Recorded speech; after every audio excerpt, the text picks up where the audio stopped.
Welcome back to my channel. Hi, I'm Tanealia. In this video, I will be showcasing a new palette from Tresluce Beauty. It is the Dulce Vida palette. If you're unaware, Tresluce is an indie brand by Latina pop artist Becky G. This is not my first time using anything from Tresluce. I have used one of her full-size palettes before.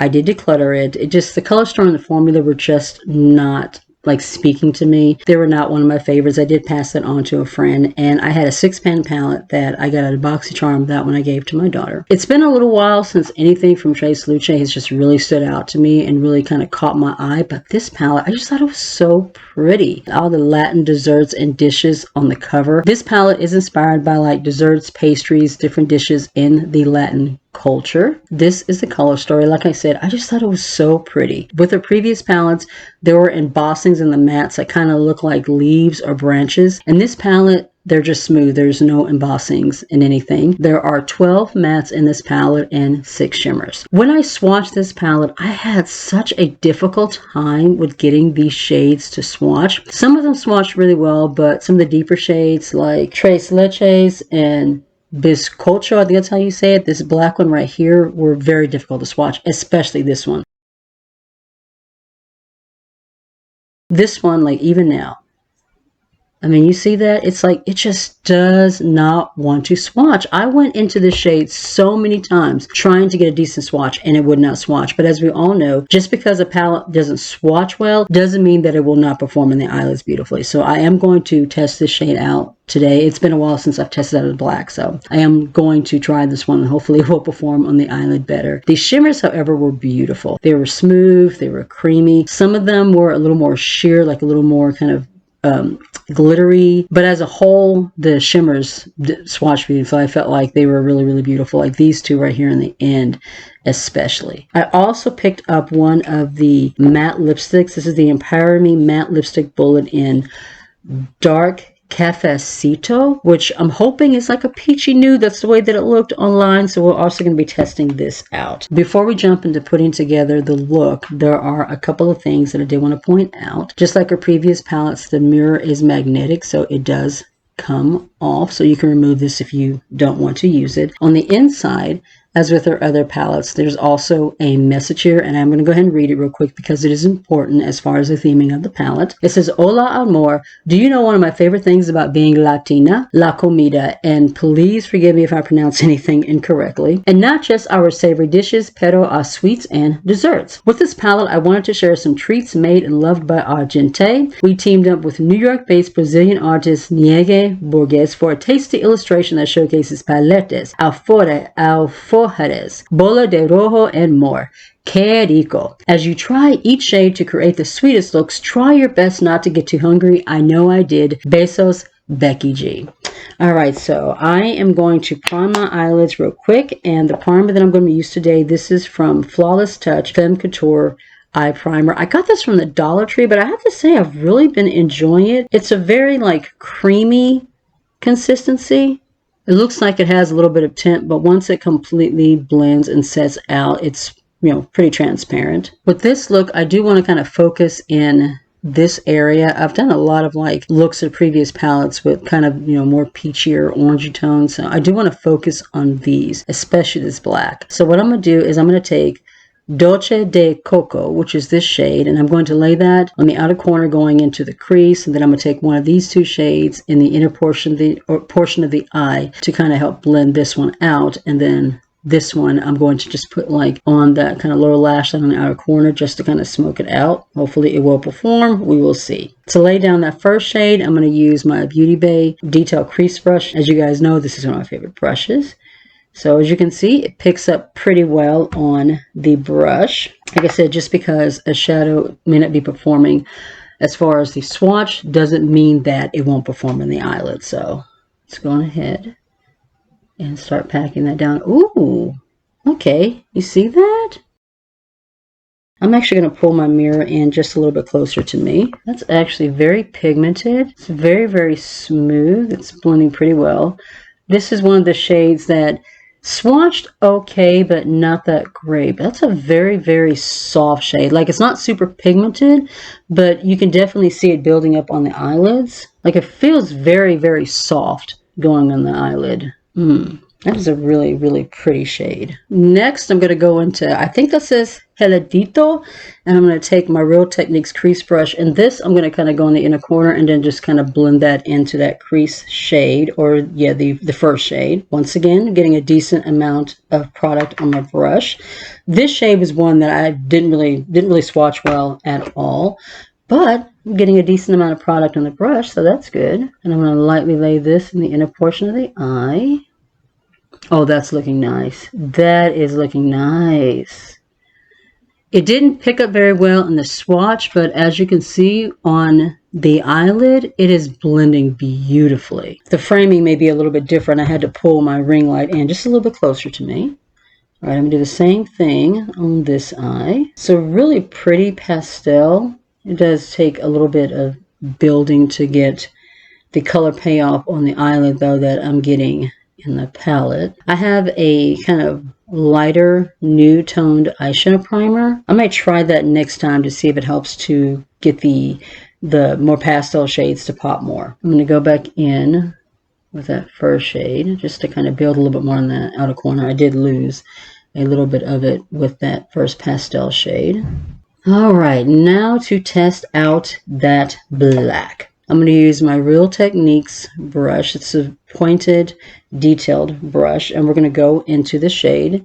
Let's see. Okay, yeah. I'm not really picking up on the brush. Just to make sure that I'm using those shadows correctly, I went ahead and looked in the back to see if there were some details. I should have done this before I filmed, but the reason why those two shades are picking up is because they're cake liners. That's why they're water activated liners. So this shade right here and this shade right here, they're not actually mattes. They're water activated liners. I did not realize that when I was watching the palette. So that would make sense as to why they're not performing. So what I'm going to do is I'm going to go ahead and finish off this look. And then instead of trying to use this as a shadow, because it's not what it is, I am going to go ahead and try to use it as a cake liner. I do apologize for not doing better research ahead of time before I swatched the palette. One thing I am going to do, I'm going to take Pastelitos, which is this pink shade, and I'm going to lightly blend that across the top just to add a little bit more color. Lovely pigment on the brush there. And I'm just going to lightly dust this on the top here just to add a little bit more color. Ooh, like that. There we go. All right, shimmers. We are going to focus on these two right here. I may put a little bit of that one in the inner corner. I'm going to take this shade right here, which is called Respatos, and that's the shade that I'm going to lay all over my lid. I'm just going to use this little flat shader brush right here. Hopefully I won't have to wet the brush. I always like to see how the shade will perform being applied first without, having to wet the brush or use a glitter primer or anything like that. Okay, it went on decently well, but I am going to go in with my finger. Oh, that's a very pretty shade. I'm just going to press it in. Now I'm going to take Palettes and put that on the inner corner, on the inner portion of the eye, right in here.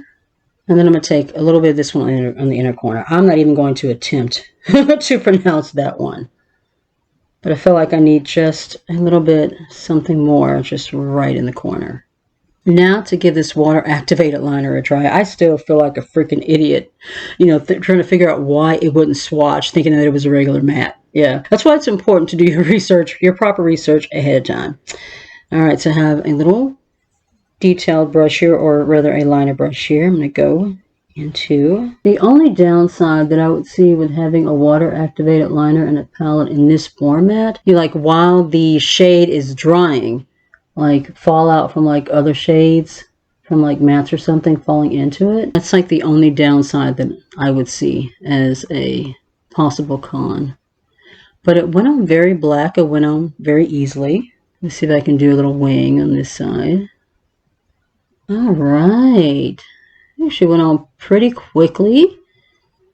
I'm liking the way that it's looking. Nice. All right, so what I'm going to do now is I'm going to go off camera. I'm going to throw on my lashes, something on my waterline, and then when we come back, we will test out this matte lipstick. For my waterline, I just used my Colourpop Cream Gel Liner in Exit. my favorite white liner of life. And I finally decided to try these lashes from Temu. These are like curvy kind of cat eye lashes. I'm really loving them. The way that I did these, because they are too long for my eyes, is I cut a bunch on the outside and then a little bit on the inside. I think what I'm going to do next time is cut a little bit more on the inside and try to leave some more of the outside out so that I can really get that nice fluffy fluttery look. But the way that they're looking now, I think they're looking really, really pretty. Also, off camera, I went on ahead and kind of ramped up the shine in this shade. I took the shadow on a wet brush to apply it that way, and I have noticed that it is brighter and shinier, more wet looking. So this is a shadow that will work very well with using a wet brush. All right, now for this lipstick. Once again, this is the Empower Me Matte Lipstick Bullet, formulated with Mexican blue agave and hydrating mango butter. This creamy matte lipstick glides on smooth, delivering the most comfortable wear. Packaging is really nice. It has some weight on it, and it is magnetic. So that's pretty cool. I'm going to line my lips with my Persona lip liner in 90210 real quick first. It's like it's a really pretty peachy nude. That's what I'm hoping. There was only like, I think, 6 shades, and I've been on the search for like a perfect peach nude, so I'm hoping that's what I will find with this one. There is, I don't know if you're going to be able to see it, but the letter T is embossed in the tip, so I am going to have to mess that up to apply the lipstick. Kind of wish they put it like on the side instead of right on the tip. Very creamy, but it's more of a more neutral nude. Formula wise on the lips though, I would say it's more of a satin matte. I'm not getting like a full on matte feel with this lipstick, you know, which is fine if that's not something that you're looking for, but I do prefer a more matte lipstick. When it says it's a matte lipstick, I prefer it to be a little more matte, and this is definitely more of a satin feel, but the shade itself is really pretty and it does look very smooth on my lips, so I do like that. Final first impression thoughts on the palette. The color story is beautiful. The shimmers are beautiful. The mattes, you know, it's not my most favorite for me. That's not the most amazing for me that I've ever used, but it's not bad. It does build up. As you can see, the shades look absolutely beautiful on my eyelids, so I have no complaints there. And I did like the way that the liner performed once I realized that it is a water activated liner and not a matte shadow that wouldn't swatch. Are water activated liners my journey though?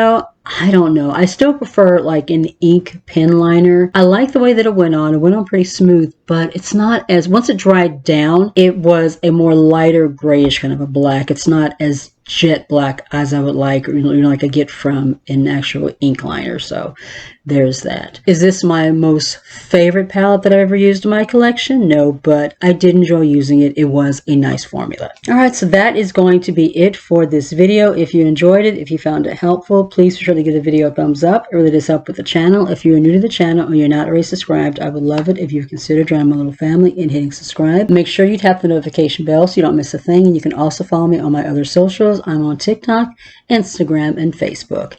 Be safe, take care of yourself, and I'll see you in the next one.